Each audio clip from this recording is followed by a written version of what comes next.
Salvar al mundo es posible. La UISEC es pionera en la formación de profesionales en ciencias biomédicas, que trabajarán en la prevención, diagnóstico, tratamiento, contención y mitigación de las enfermedades que afectan al mundo.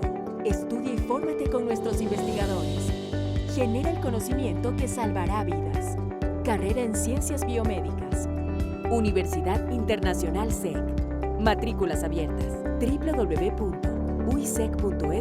Nos hemos visto trabajar sin descanso, comprometidos y solidarios por el bienestar de los demás.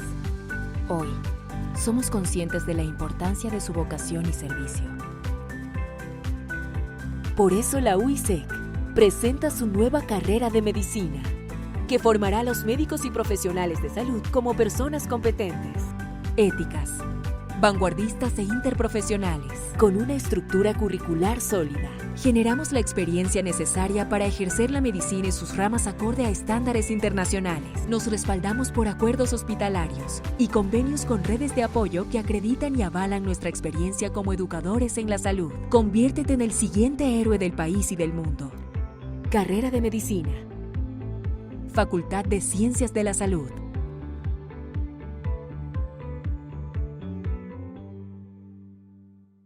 En la UISEC formamos a los profesionales que ayudarán a las personas a sonreír. La carrera de odontología UISEC prepara a odontólogos innovadores y emprendedores que van de la mano con los más altos estándares de calidad internacional. Nuestros estudiantes combinan la teoría y la práctica en modernas instalaciones con la guía de los mejores profesionales en el sector. Sé parte del grupo selecto de profesionales que lideran el cuidado de la salud dental de las personas. Universidad Internacional SEC. Personalización en serio. Buenas tardes con todos. Espero que me estén escuchando bien todos por allá. Bueno, me presento. No soy doctora, soy ingeniera en biotecnología. Soy Ana Karina Zambrano, tengo una maestría en bioinformática y actualmente me encuentro realizando mis estudios de doctorado, próxima ya a graduarme. Como les comentaron ya, mi tema es algo un poco nuevo, digamos, que todavía se ha venido trabajando, ¿no? En el mundo y en el país todavía no se tiene la tecnología para poder realizar este tipo de investigaciones y este tipo de diagnóstico. Les comento, yo soy directora del Centro de Investigación de Genética y Genómica de la Universidad UTE. Vamos a tener un recorrido del Centro de Investigación en los próximos días para que un poco conozcan las posibilidades tecnológicas que cuenta el país, porque tenemos una posibilidad tecnológica de hacer muchas cosas interesantes en la parte oncológica, que es lo que nosotros hemos venido trabajando desde el 2016 aquí en el centro. Entonces, es fundamental que ustedes sepan que en el país se cuenta con esa tecnología, se cuenta con la posibilidad de hacer varias investigaciones y de hacer varias publicaciones. Con eso le escuchaba justamente el cierre de la doctora, que decía que no son importantes los artículos, pero en el hecho del ego, ¿no? En el hecho de compartir y divulgar los resultados sí son totalmente importantes, tal como lo decía la doctora. A nosotros nos miden justamente por el número de publicaciones que llegamos a tener. Por eso he tenido 2 reconocimientos, por ser la mujer investigadora con mayor número de publicaciones en la universidad, y también en el país fui la tercera investigadora y la primera mujer en publicar con mayor número de publicaciones en el 2019. Y bueno, ahora vamos a hablar de un tema totalmente interesante, algo nuevo, algo que muchos no han escuchado. Y con esto les quiero un poco escuchar a ustedes. ¿Alguien ha escuchado de secuenciación de una sola célula? Pueden interactuar, pueden prender el micrófono, decirme si hemos escuchado, no he escuchado, no sé qué es. Coméntenme un poco. ¿Han escuchado lo que es secuenciación de una sola célula?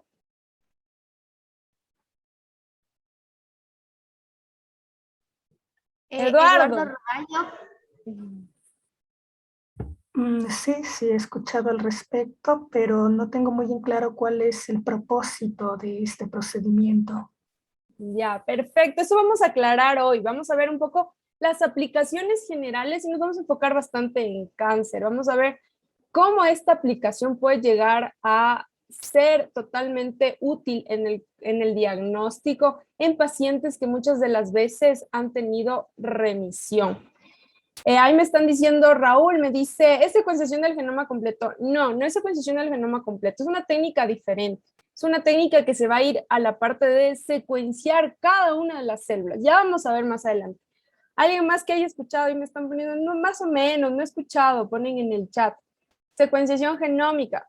Sí, solo que los costos hacen que sea fuera del país. Aquí en el país no se hace, en realidad no se hace ni de rutina en otros países, justamente por los costos y la tecnología que se requiere, porque no se puede hacer con los secuenciadores que contamos.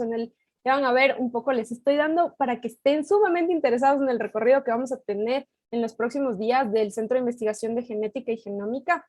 Vamos a ver justamente que tenemos un secuenciador de nueva generación y la posibilidad de secuenciar hasta 4.800 genes. Ahí me dice, ¿tienen algo que ver con la medicina personalizada? Sí, excelente, Raúl. Tiene que ver con la medicina personalizada al 100%. Ahí me dice Kevin, sí he escuchado, es algo para analizar SNPs. Es algo para analizar SNPs de cada una de las células, pero no solo SNPs, también se puede ver copy number variants, también se puede ver otro tipo de inserciones y de lesiones, por ejemplo, no solo SNPs, ¿ya? Entonces, vamos a ver un poco esta parte. Espero que todos, antes de ver esto, tengan en claro qué es la secuenciación del ADN. Igual van a revisar ese tema en los próximos días con varios de mis compañeros investigadores del Centro de Investigación de Genética y Genómica. Van a investigar, van a ver justamente esta parte de la secuenciación del ADN, ¿ya? Pero entonces vamos a empezar con esta charla. Ya estoy compartiendo mi pantalla, no sé si pueden verla. Les doy la bienvenida a esta charla que va a ser cortita, de 1 hora. Voy a sacarme el reloj para poder ver la hora todo el tiempo, porque si hablo, puedo hablar hasta 2 horas y después nos quedamos hablando y hablando lo mismo. Y como les decía, vamos a ver justamente la secuenciación de RNA de una sola célula en cáncer. Vamos a ver un poco una introducción en general, pero vamos a ver más la metodología y justamente el ejemplo que es el cáncer de ovario que estaba en su programa. Pero también recibí la visita de Bioscience Track de los chicos y les interesó mucho de la parte de genética de poblaciones, que es una parte que le he venido trabajando por mucho tiempo. No les voy a decir cuántos años porque voy a calcular la edad y quiero aparentar que soy bastante joven, entonces no les voy a decir cuántos años voy en esa parte, pero también como había tanto interés, decidí ponerlo en esta charla, la parte de etnia como factor de riesgo en cáncer. Vamos a ver con factor de riesgo en otras enfermedades y vamos a ver específicamente un ejemplo de cáncer de lo que hemos trabajado en el Centro de Investigación de Genética y Genómica. Entonces, esto es lo que vamos a ver en esta hora que tenemos juntos. Vamos a hacer una breve introducción. Vamos a ver ejemplos de metodologías, porque hay varias metodologías que ya han sido, digamos, probadas, publicadas, pero vamos a ver específicamente y nos vamos a centrar en el ejemplo en una paciente que tuvo cáncer de ovario.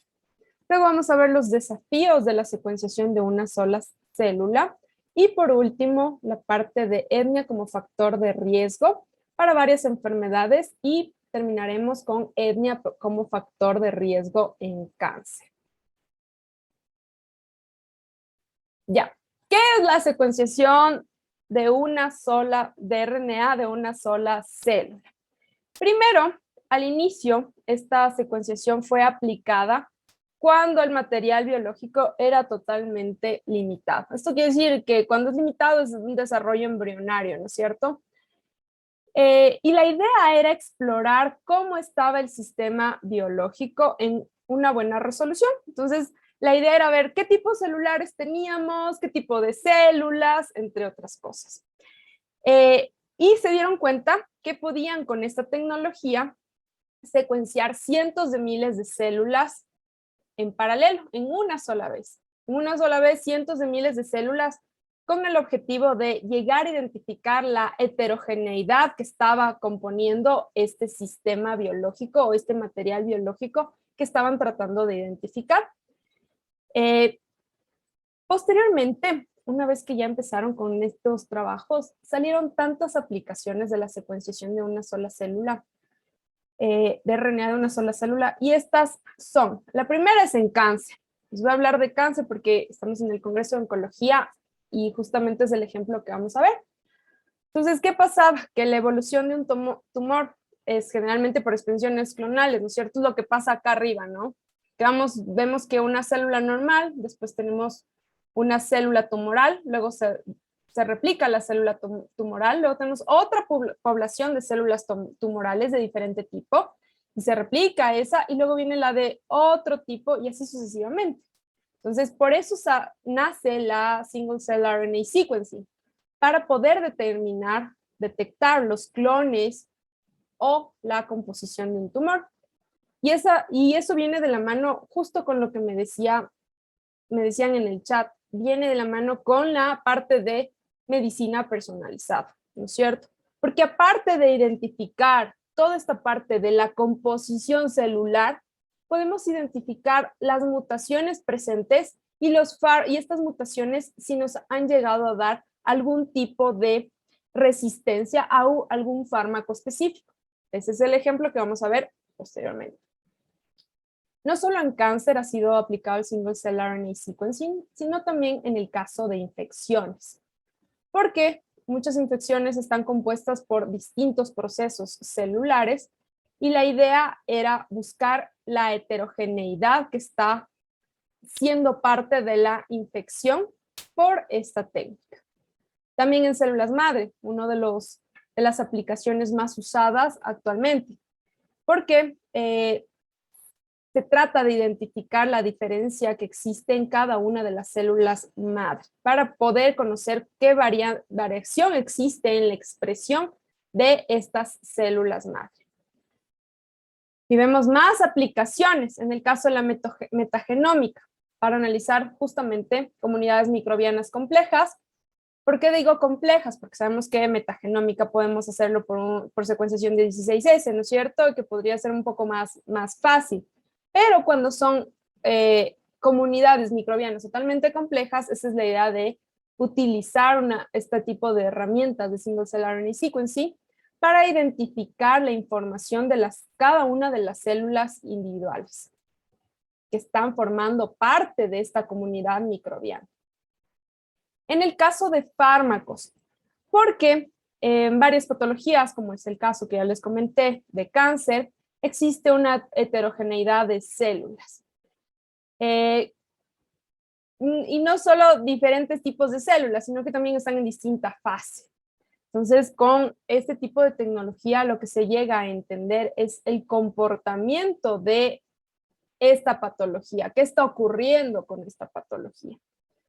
También en el diagnóstico preimplantacional, para poder llegar a encontrar si de existir algún tipo de anormalidades en el feto o en el embrión, y también una detección temprana de cualquier tipo de enfermedad preimplantacional de una forma temprana y tampoco invasiva, ¿no es cierto? Si estamos hablando de una fecundación in vitro, podemos llegar a identificar antes de implantar, podemos identificar si existe algún tipo de anormalidad antes de implantar en la mujer. Y bueno, y como les comentaba, existen diferentes tecnologías que han sido probadas, que han sido un poco publicadas alrededor del mundo en cuanto a secuenciación de una sola célula. Entonces, como su nombre lo indica, ¿qué es lo que vamos a hacer? Es secuenciar cada una de las células que está formando parte de un material biológico de interés, ¿ya? Entonces, en el caso oncológico, nuestro interés es un tumor. ¿Y qué vamos a secuenciar? Vamos a secuenciar cada una de las células que está formando parte del tumor. Quiere decir que con esta tecnología yo voy a secuenciar, un segundito, voy a sacar mi pluma. Con esta tecnología voy a secuenciar esta célula, voy a secuenciar esta célula, voy a secuenciar esta célula, voy a secuenciar esta célula, y así sucesivamente cada una de las células que están formando parte de este tumor. ¿Por qué y para qué? Para identificar qué variantes pueden llegar a estar formando parte de este tumor. Y esto es muy útil también en el caso oncológico para respuesta a fármacos, porque muchas de las veces llegan a tener una, digamos que llamada resistencia a cierto fármaco, por lo cual no van a tener una respuesta al mismo. Ya vamos a ver el ejemplo más adelante para que quede un poco claro. Y bueno, ahora vamos a ver las metodologías, empezando por las que han sido de cierta forma y en cierta medida y han venido siendo las más usadas en estos años. Esta tecnología ya tiene 10 años, en realidad, desde cuando ha sido lanzada. Sin embargo, llega a ser una tecnología bastante compleja. Y a pesar de tener varias opciones metodológicas para secuenciar cada una de las células que forman parte de este material biológico de interés, llega a ser bastante complejo el procedimiento desde la selección y el aislamiento de las células de interés hasta llegar a mi secuenciación. Entonces, por eso han salido varias diferentes tecnologías. Aquí les he puesto el ejemplo puntual de 3. Sé que hay muchas más. Si es de su interés, pueden buscarlo. Ya les voy a enseñar en el siguiente artículo, ustedes en el siguiente slide, donde pueden encontrar información.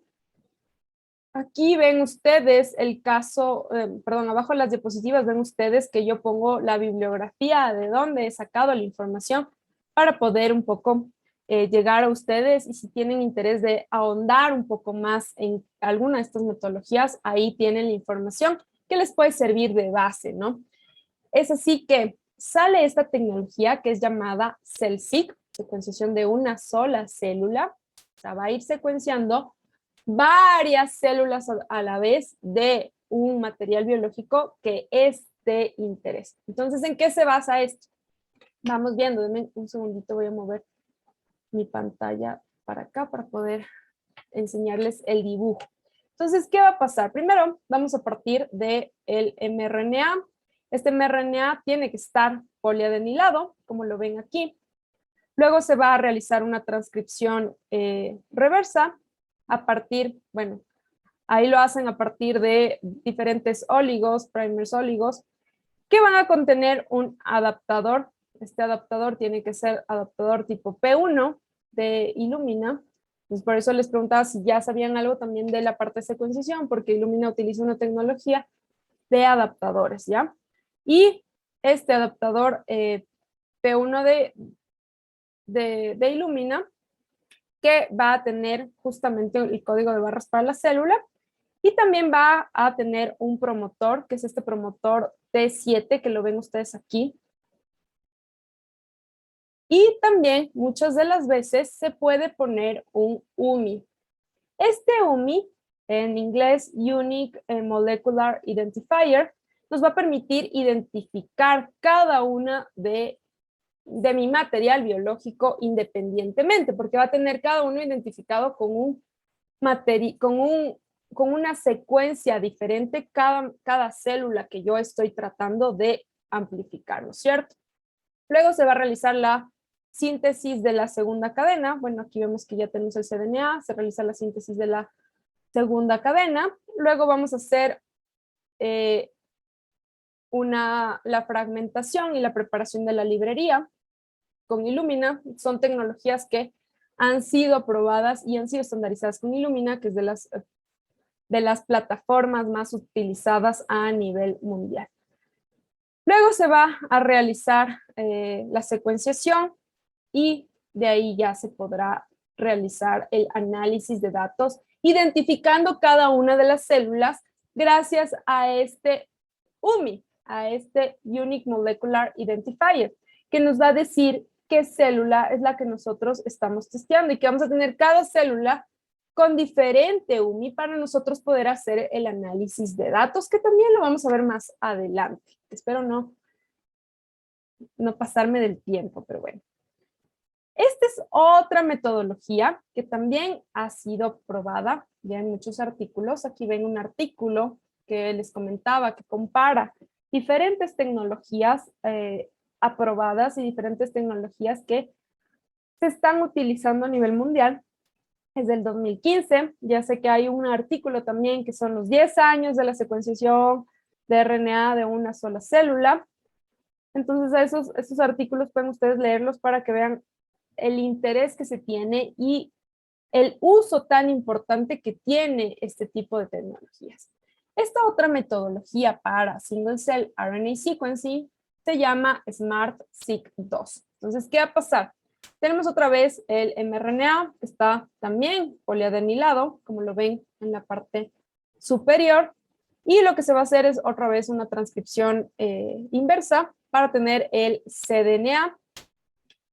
Justamente aquí utilizaremos los primers, que son los primers de interés, para tener una segunda amplificación y tener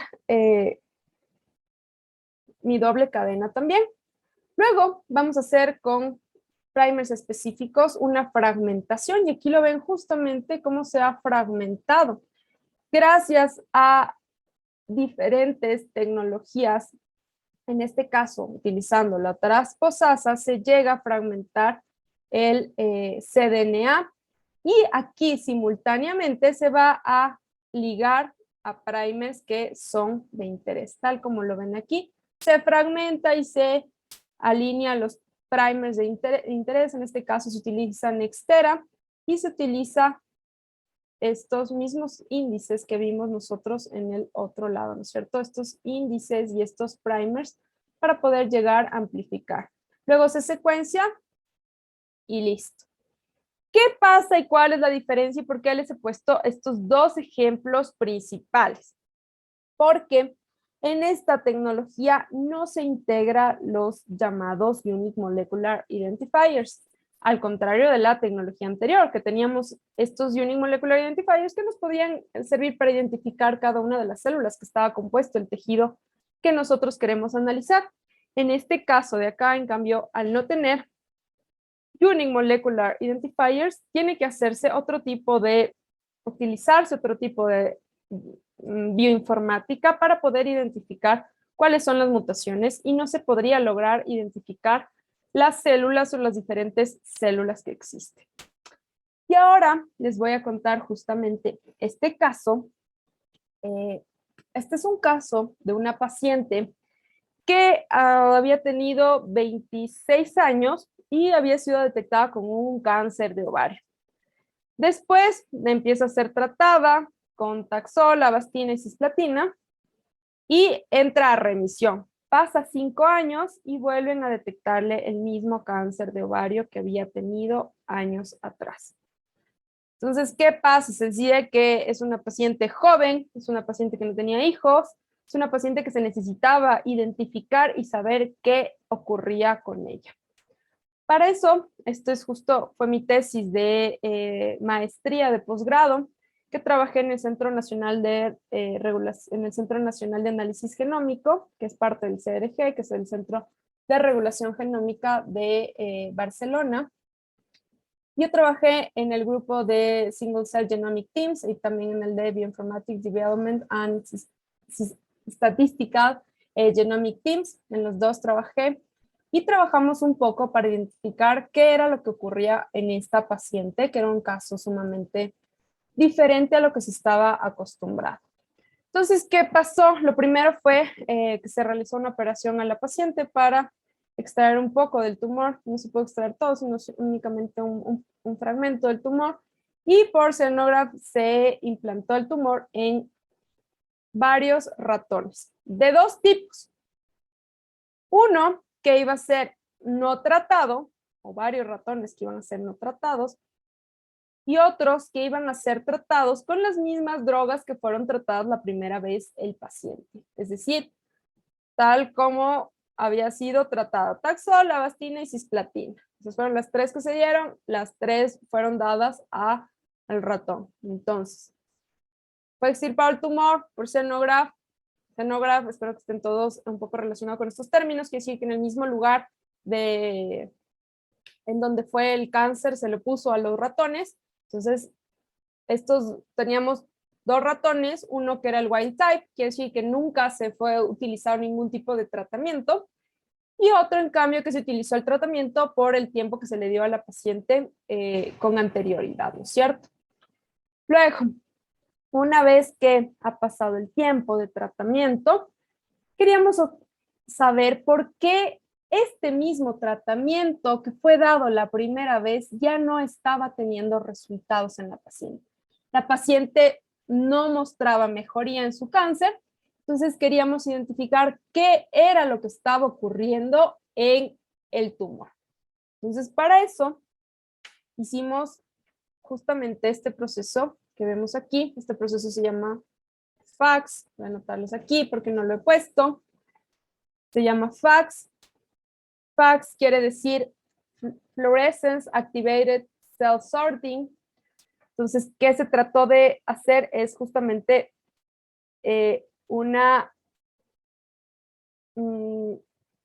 sorting, porque no me sale la palabra en español, para tener las células que eran de nuestro interés. Este FACS es justamente para purificar una llamada población específica de células que va a estar basado en su fenotipo.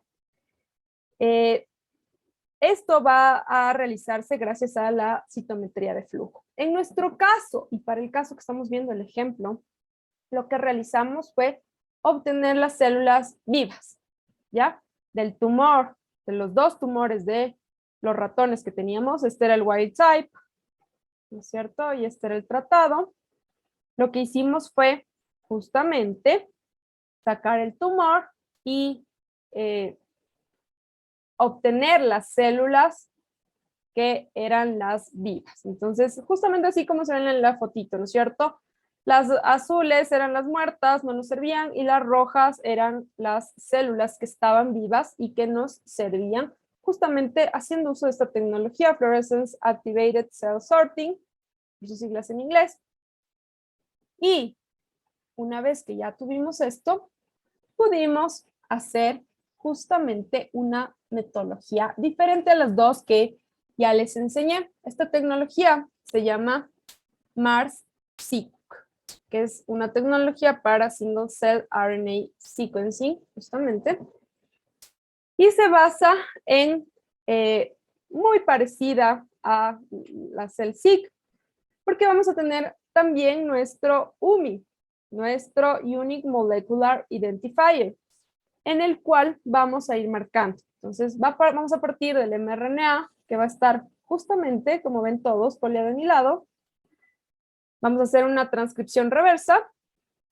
Luego vamos a empezar a hacer la parte de secuenciación. Aquí igual marcamos con nuestro UMI cada una de nuestras células de interés y empezamos a hacer una fragmentación, luego la síntesis de la segunda cadena. Aquí está la fragmentación, perdón, que me adelanté. Hacemos la síntesis de la segunda cadena. Hay una transcripción que es también llamada in vitro transcripción, que se utiliza en la parte de cell sequencing también. Y por último hicimos la secuenciación por Illumina con el barcode correspondiente a cada una de las muestras. Entonces, para nosotros, haciendo de esta manera, era mucho más fácil llegar a identificar cada uno de las librerías que íbamos a nosotros llegar a tener. Llegamos a obtener esto, todos los datos juntos, pero teníamos una división. Teníamos 4 tipos de pools que eran células del ratón que no había sido tratado, del wild type, versus 2 que habían sido ya tratados con la misma medicación que había sido dada a la paciente la primera vez y esta segunda vez, y que no mostraba tener ningún tipo de mejoría. Entonces ya secuenciamos, perfecto, tuvimos ya un montón de datos, un montón de información, y ahora, ¿qué hacemos para el análisis de single cell RNA sequencing?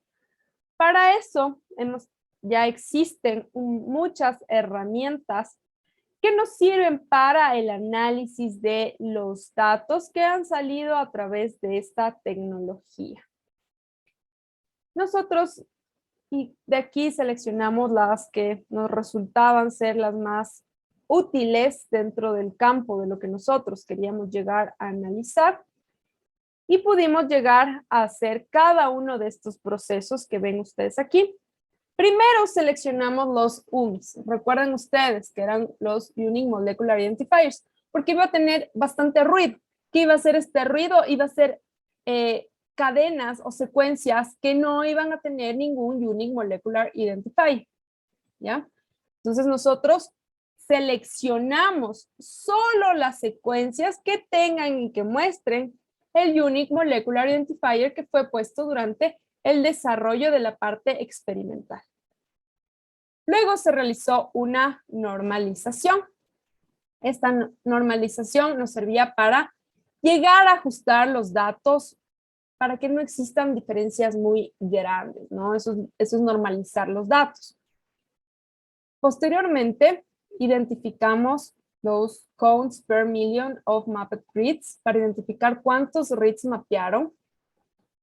Y posteriormente el análisis que era totalmente de nuestro interés y de interés para la paciente. Identificar si existe presencia de subpoblaciones. ¿Qué quiere decir esto? Y obviamente iba a existir presencia de subpoblaciones porque íbamos a tener diferentes estados celulares, íbamos a tener diferentes mutaciones y para eso, bueno, utilizamos tres diferentes técnicas, bueno, el TCNE y el PCA, que vamos a ver más adelante.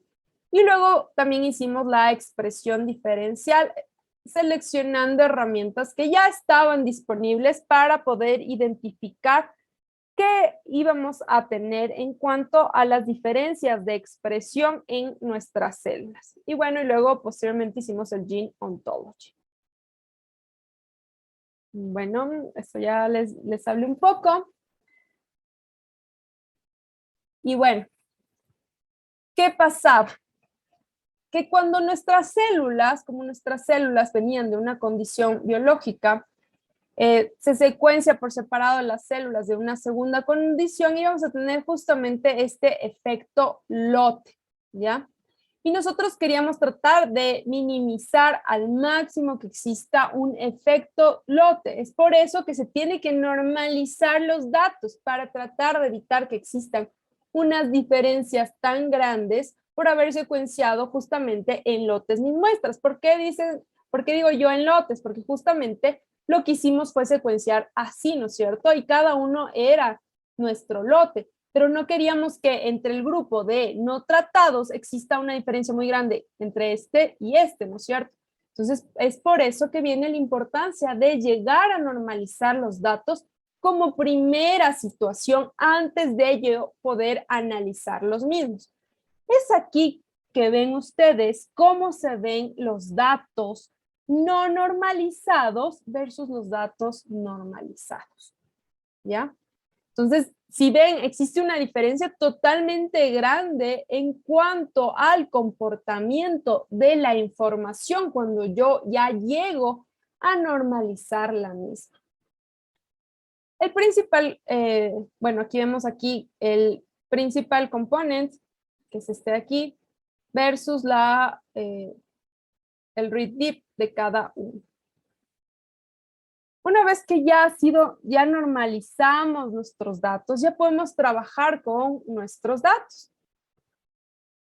¿Qué pasó? Nosotros iniciamos, o al inicio, tuvimos 60,554 células o genes específicos que llegaron a tener una secuenciación, pero de estos 60,000, únicamente 34,193 tenían este Unique Molecular Identifier. Entonces nosotros partimos de utilizar estos 34,193, porque los otros 30,000 más no nos servían porque no sabíamos a qué correspondía. No sabemos qué eran artefactos de nuestra secuenciación. Bueno, de ahí la siguiente cosa que hicimos es identificar los que estaban más de 99 veces, estaban representados más de 99 veces y ahí tuvimos 6,969, alguien me va a hablar, que Escuché el micrófono de alguien, ¿no? Ya. Transcritos al final. Al final tuvimos 6.969 transcritos. Entonces, todo esto siendo un análisis de datos. Miren ustedes, partimos de 60.000. 60.000 de los cuales había sido todo lo que se secuenció. Pero dentro de esto, todo lo que se secuenció, muchos de ellos no tenían UMIs y nosotros utilizamos este identificador porque para nosotros era totalmente importante llegar a conocer a qué corresponde, a qué lote específico corresponde cada uno de los genes que nosotros íbamos a llegar a obtener, cada una de las células que íbamos a tener nosotros al final llegar a tener. Y posteriormente nosotros necesitábamos los que se habían, estén representados más de 99 veces, es por eso que tuvimos al final 6.969 transcritos. Luego ya después de toda esta normalización que les estoy contando, realizamos el análisis que se llama PSA. El PSA es llamado Principal Component Analysis y la idea es justamente identificar si pueden llegar a existir subpoblaciones en mi muestra a diferentes condiciones biológicas. Y recuerden ustedes muy claramente que nosotros partimos de tener varios lotes y aparte de tener varios lotes, partimos de tener el wild type versus los que estaban siendo tratados.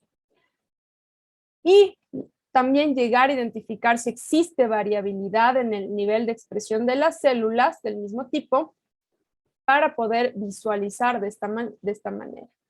Entonces, como ven ustedes, tratamos de realizar varios principal componente análisis porque se dividen en varios creo que van hasta el 5 para ver la varianza que existía, y en ninguno de estos se identifican subpoblaciones que sean muy claras, ¿no?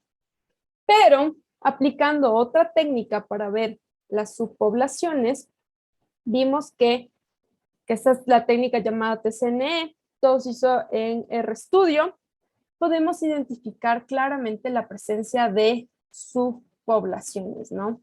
Ayer les iba a rayar, pero creo que sí les hice. Así, vemos aquí una, vemos acá otra. Y si hacemos de diferentes tipos, miren aquí estamos hablando de las no tratadas. En el primer gráfico de aquí vemos las no tratadas.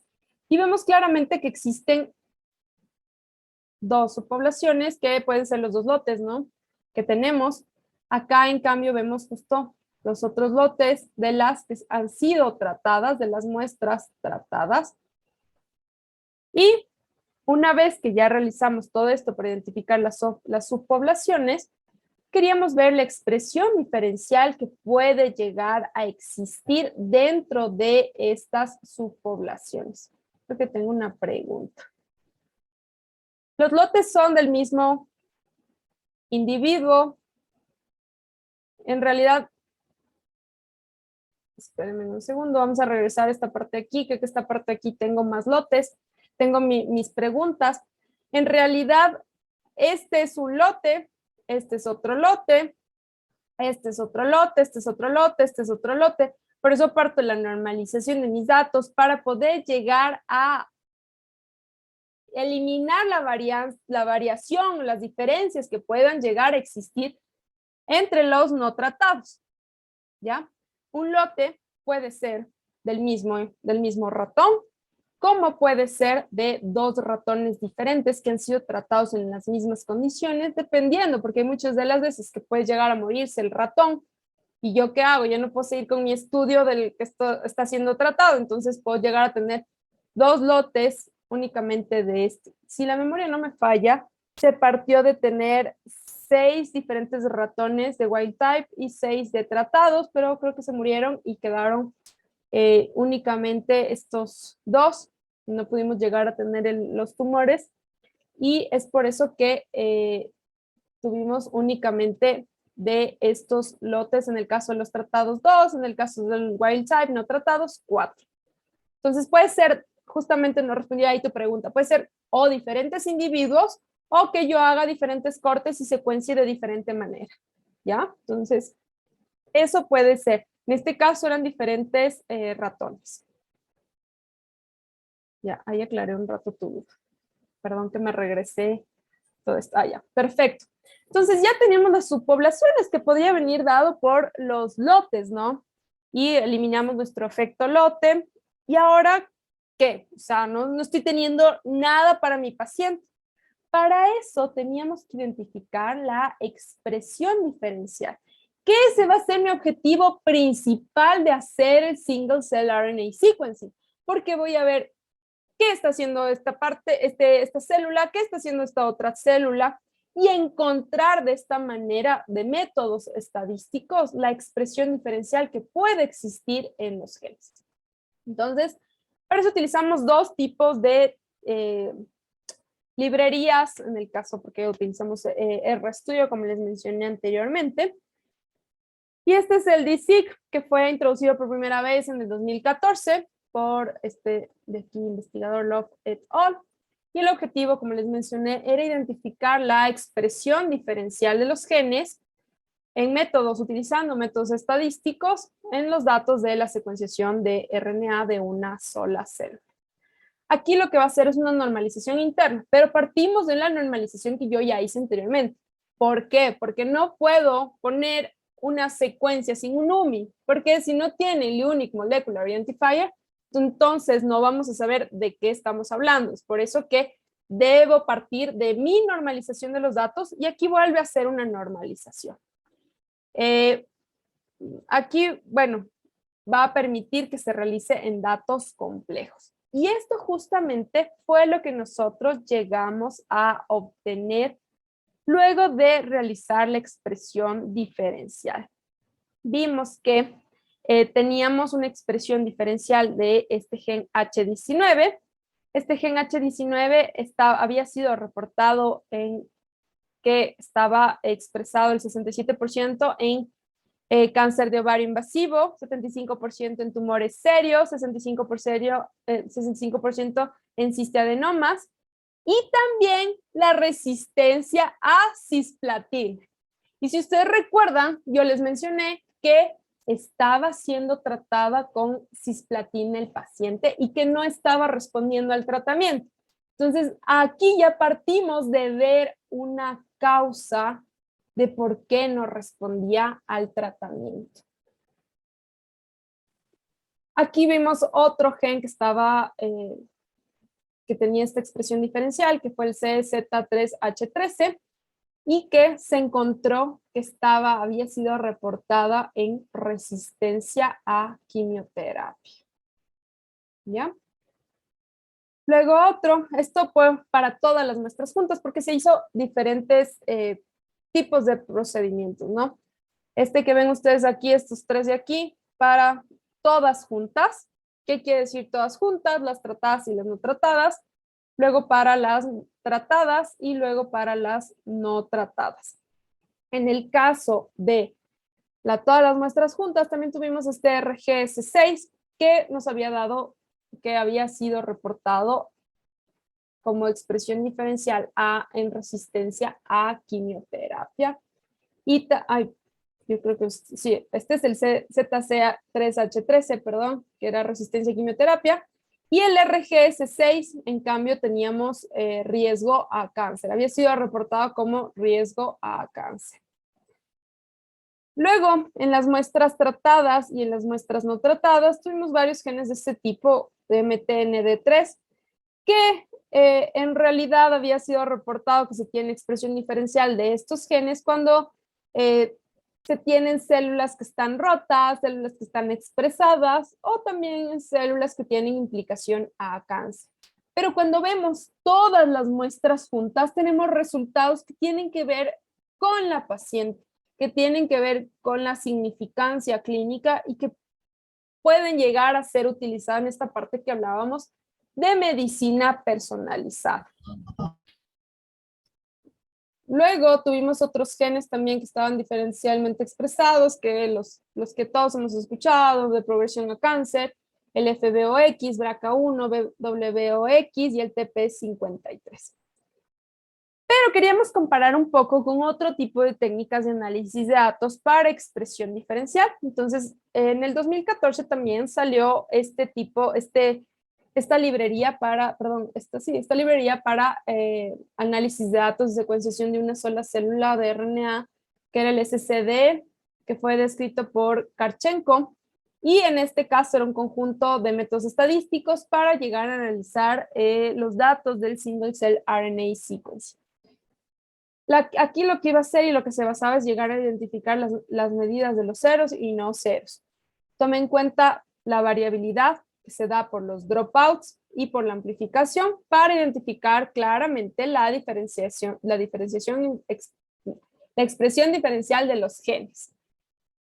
Y en este caso, los resultados no fueron tan interesantes como en el caso anterior, utilizando la librería anterior.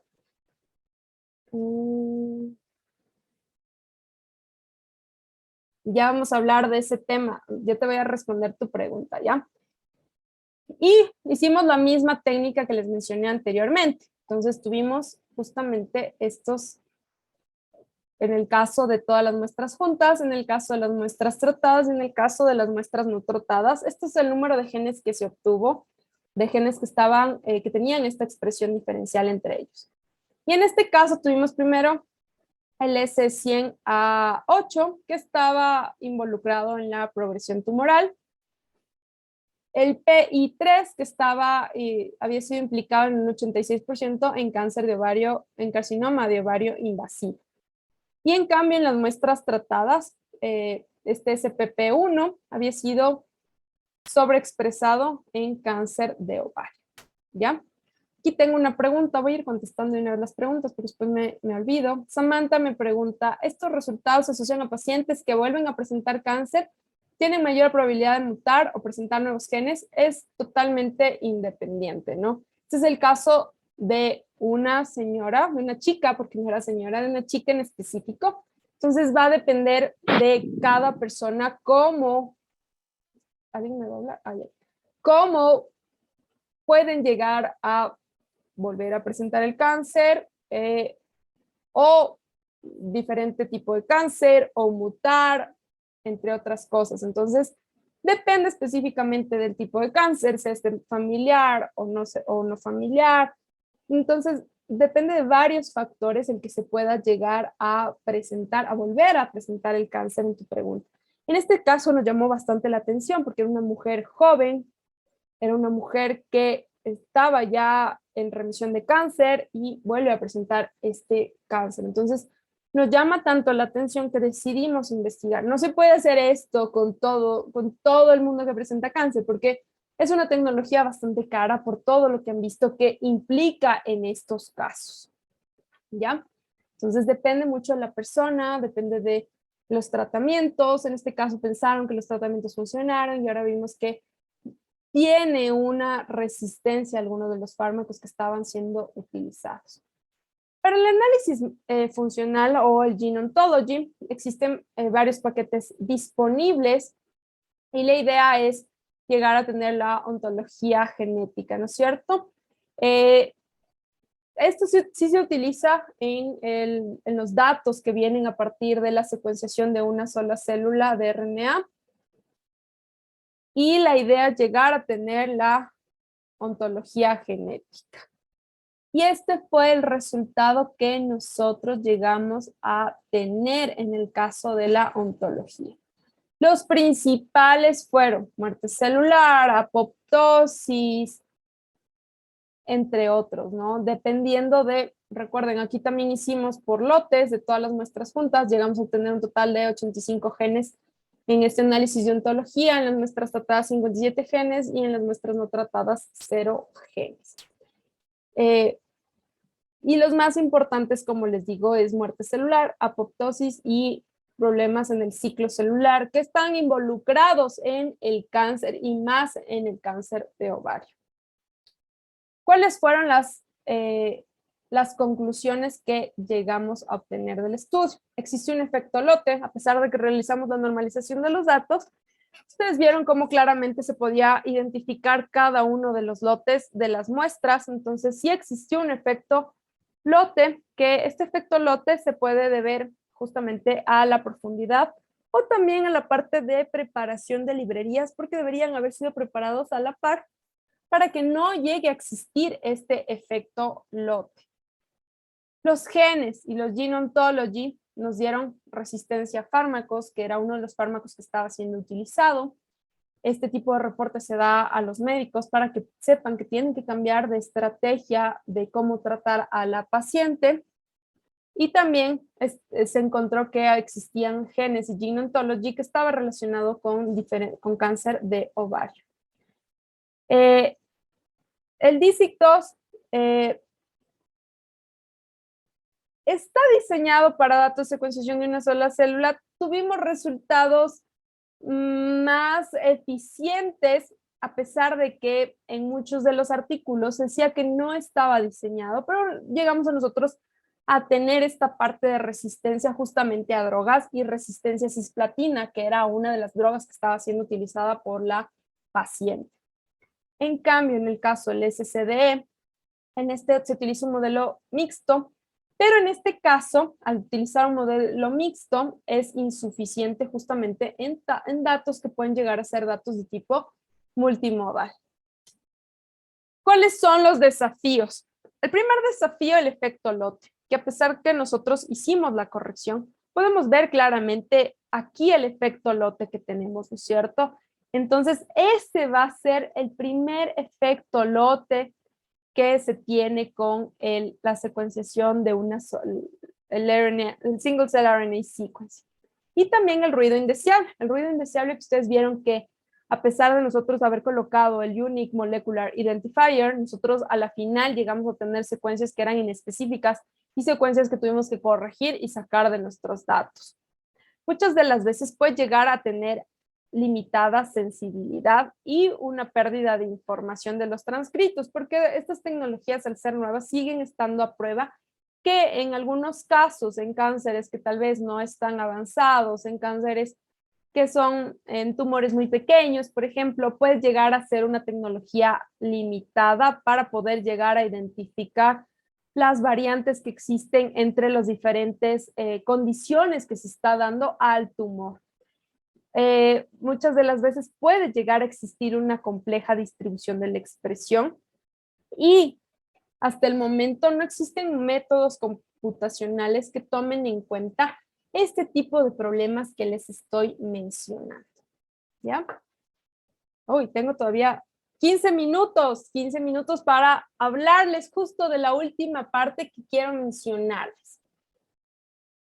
Esta es la etnia como factor de riesgo. Entonces ya terminé la parte de secuenciación de una sola célula, como un poco para llegar a identificar los tipos celulares que están componiendo, que componen como parte principal. En este caso vimos de cáncer de ovario. Y ahora vamos a ver la etnia como factor de riesgo. Esto por el interés que tuvieron bastante los chicos de Bioscience Track. Entonces quiero hacer honor a ese interés y también transmitir esta información hacia todos ustedes que están conectados y que están allá en Galápagos. Qué suerte de ustedes, nosotros en Quito con mucho frío, pero bueno. Y bueno, ¿cómo nace esta parte de conocer la etnia como factor de riesgo? Porque existen diferentes condiciones de salud que dan una predisposición a una muerte en diferentes grupos étnicos. Entonces, aquí hay varios tipos de estados de salud por grupo étnico. Esto fue publicado en 1998 por el National Center of Health Statistics. Y aquí vemos el de cáncer, ¿no? Vemos las diferencias que existen en cáncer. Vemos que cómo se diferencian, ¿no? ¿Ya? Esto puede deberse a muchos factores. Entonces, hasta esta época, el principal factor que yo puedo decir que se debía a esta diferencia en datos puede ser a la falta de información y testeo en la población hispánica en este caso.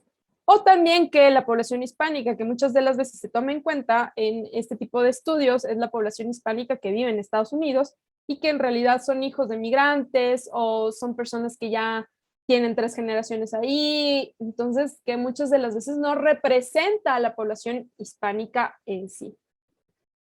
Entonces, pero a partir de esto, se empiezan a desarrollar varios estudios en el que se ven la etnia como un factor de riesgo para diferentes enfermedades. Es así que que en el caso de las enfermedades cardiovasculares, los hombres que han nacido en Asia del Sur tienen un 50%, han sido 50% más propensos de tener algún tipo de ataques al corazón. Y también Bangladesh, tasas mucho más altas, seguidas de Pakistán, y así podemos identificar cómo han sido estos estudios y cómo se ve que las enfermedades cardiovasculares tal vez tienen mayor predisposición en un grupo que en otro grupo, a pesar de que las enfermedades cardiovasculares son uno de los principales factores de riesgo y muerte prematura en la población en general, no únicamente poblaciones específicas. Por eso tenemos un estudio que ya les voy a hablar, hablando otra vez del interés que deben tener para cuando hagamos el recorrido del SIG. Ahí les voy a hablar justamente esta parte de enfermedades cardiovasculares, de un proyecto que tenemos dentro del centro. También hombres del Caribe mostraron que tienen un 50%, son más propensos a morir por accidentes cerebrovasculares comparados con la población en general. Entonces ahí vamos viendo algo, ¿no? ¿Qué nos dice la etnia? ¿Por qué tienen estos hombres del Caribe un 50% más probabilidad de tener un accidente cerebrovascular que con el resto de la población? ¿Ya? Entonces, no únicamente la etnia va a influir. ¿Por qué la etnia? Porque nosotros tenemos somos población totalmente diferente, ¿no? A la que ya se ha investigado, a la que ya tenemos varios registros, como son la población llamada autoidentificada como blanca, la población autoidentificada como afro. Entonces nosotros somos totalmente diferentes. Pero también en este caso, en el caso puntual de enfermedades cardiovasculares, tenemos que los factores de riesgo también pueden llegar a influir, al igual que en el cáncer, ¿no? Perdónenme un segundito, no sé, Andrés o Camila, son las 5:43. ¿Puedo seguir? Camila, Andrés. Aquí sí, te escuchamos, Ana Karina. Sí, tenemos la siguiente ponencia a las 5:40, a las 6 me parece que es, ya, a las 6 entonces hora voy a hacer, Galápagos. Hora pues, Galápagos, pero. Sí, porque y yo no tenía ¿hasta qué hora Sí, tengo la sí. charla? Ya. Es que Sí. yo veo, aquí ya van a ser cuarto para las 6, entonces puedo seguir nomás. Ya, Sí, listo. Entonces, un ratito más para ver si es que les podemos dar a los chicos un receso de unos sí, 5 ya minutos. solo me faltan unas 5 o 6 diapositivas. Gracias, Tranquilo. gracias. Ya. Entonces, es lo mismo que pasa con el cáncer. Se ha mostrado que la incidencia de cáncer tiende a ser menor en negros y en las minorías étnicas. Otra vez nos vamos al otro punto que les mostraba.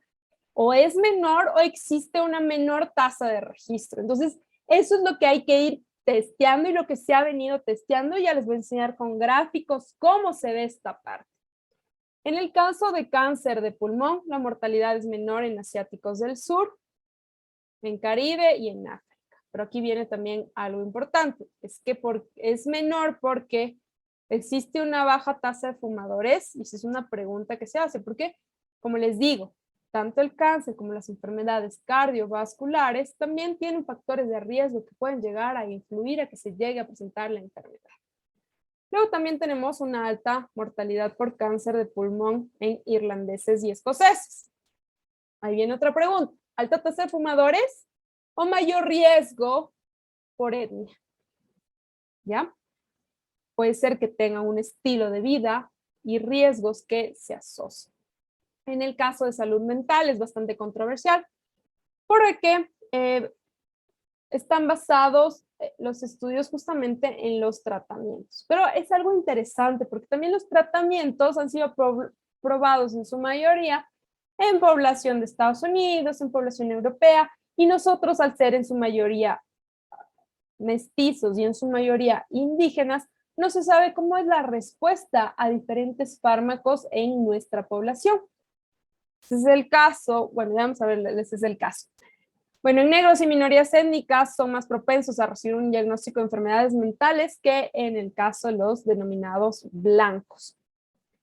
Se tiene 7 veces tasas más altas de un diagnóstico de psicosis en negros del Caribe comparados en blancos británicos. Entonces ahí viene una parte de discriminación, ¿no? También existe más probabilidad que una persona negra del Caribe o africana entre a un psiquiátrico o a través de la justicia criminal que por el sistema de salud, ¿no es cierto? Entonces, ahí viene la parte de discriminación y también la etnia como factor de discriminación predominante que puede llegar a ser y también no solo en la parte de social, de discriminación social, también yo lo veo en la parte de discriminación por parte de los seguros médicos, porque si nos vamos a la parte de medicina personalizada y un poco que pueden llegar a identificar nuestra etnia y que nuestra etnia tiene mayor prevalencia a presentar un tipo de cáncer de piel, entonces obviamente podemos llegar a tener algún tipo de discriminación en el caso de los médicos. Entonces, justamente esto era lo que yo quería enseñarles. Primero aquí vemos un gráfico de cuál es la incidencia, las tasas de incidencia a nivel mundial para el 2020. En el caso de ambos sexos, vemos que la mayor es el cáncer de seno, luego seguida por el cáncer de pulmón. Y aquí vemos en dónde se presentan la mayor cantidad de cáncer a nivel mundial, que es en Australia, luego vamos a Nueva Zelanda, luego Irlanda. Esto es identificado por población por cada 100,000. Entonces volvemos a ver lo mismo. Aquí vemos la incidencia versus la mortalidad en rojo. Y aquí estamos nosotros, ¿no es cierto? Aquí estamos Sudamérica. Vemos que la incidencia y la mortalidad, vemos que tenemos una mortalidad muy parecida a países que tienen una incidencia mucho mayor a cáncer que nosotros. Eso puede deberse a nuestro sistema de salud y a los tratamientos que muchos de los casos no se tiene acceso en países de Sudamérica. Y aquí vemos un gráfico que me gusta bastante. Este es tomado de la página web, bueno, como les dije abajo pongo la bibliografía para que no me vayan a demandar por derechos, por uso de derechos de las gráficas que he puesto aquí. Y esta página es tomada esta fotografía es tomada de la página web SER, que es de Surveillance, Epidemiology and Result Program del Instituto Nacional de Cáncer, que lo que va a comparar es justamente la incidencia de diferentes tipos de cáncer versus la etnia.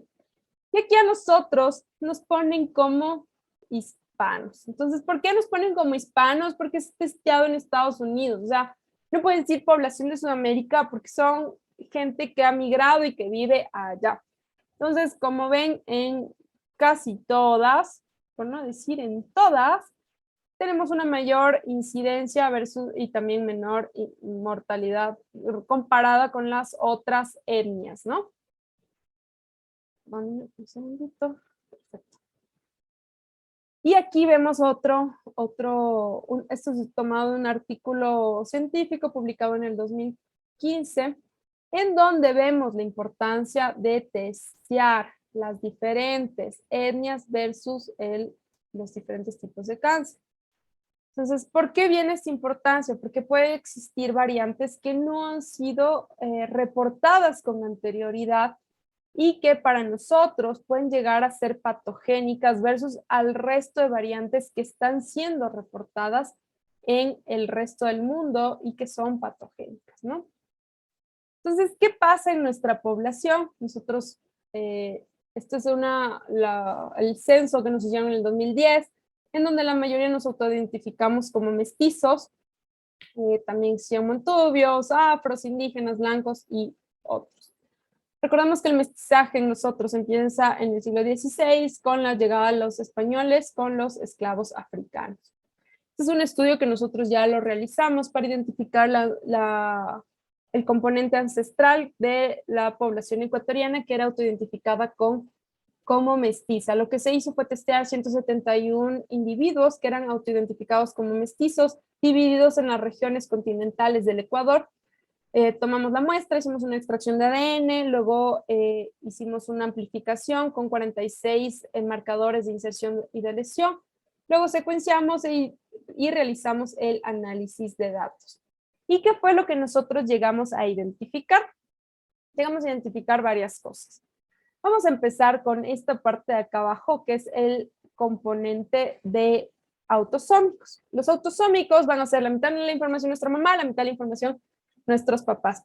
Entonces, en ese caso tuvimos que el 59.6% era nativo americano, 28.8 europeo y 11.6 africano.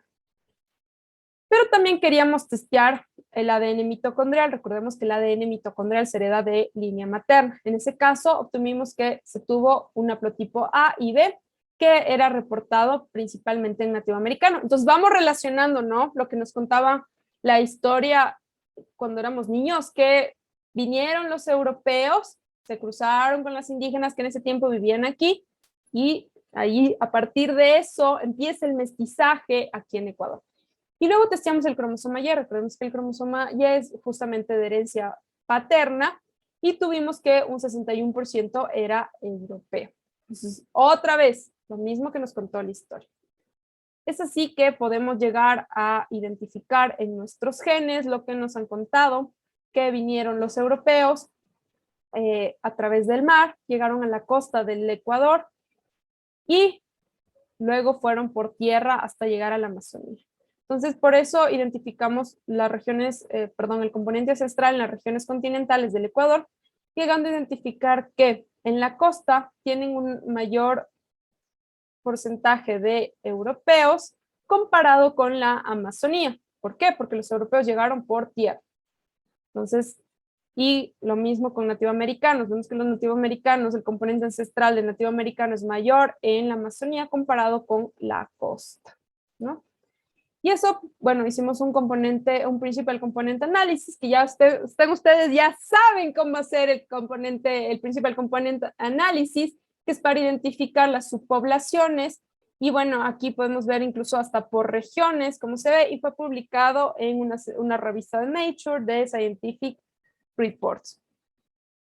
Esa es la importancia de nosotros, poder llegar a identificar la etnia y poder saber cuál es el comportamiento genético que viene y que existe en nuestra población.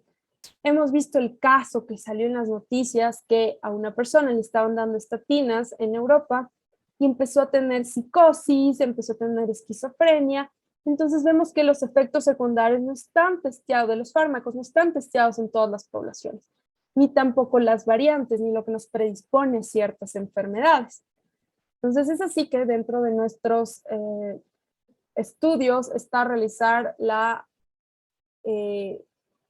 ancestría de la población, compararla versus las mutaciones que tenemos. Entonces nosotros tenemos dentro de nuestro laboratorio la parte de predisposición a cáncer, para lo cual hemos testeado ya a 24 pacientes ecuatorianas autoidentificadas como mestizas, y dentro de estos 24 pacientes, 11 son mujeres, y de estas 11 mujeres hemos llegado a identificar una variante que está en el cromosoma 3 en el gen FANCD2. La referencia es tener AGTA y es una deleción. Comparando con la tasa de lesión que llega a existir, vemos aquí que en Latinoamérica se tiene una deleción reportada en este porcentaje, pero nosotros al llegar, y bueno, ha sido identificada esta variante como posiblemente patogénica, pero nosotros al tener en toda la población esta variante, nos preguntamos si es una variante propia fijada en nuestros genes o en realidad una variante patogénica. Con eso termino en honor al tiempo. Disculpen que en estas últimas diapositivas corrí un poco más, pero un gusto poder haber tenido esta charla. Muchas gracias por la invitación a Bioscience Track. Espero que les haya gustado mucho, que se interesen, que lean más. Como les digo, nosotros somos el Centro de Investigación de Genética y Genómica de la Universidad UTE, y solo me queda agradecer a mi grupo de trabajo, a la Cruz Roja Ecuatoriana, porque el estudio que vieron de Nature fue gracias a ellos, con las muestras que nos ayudaron a la Universidad Autónoma de Barcelona y el SENAC por mi tesis de Single Cell RNA Sequence. Gracias por su atención. No sé si, miren, aquí tengo varias preguntas. Déjenme un segundito, voy a leerla.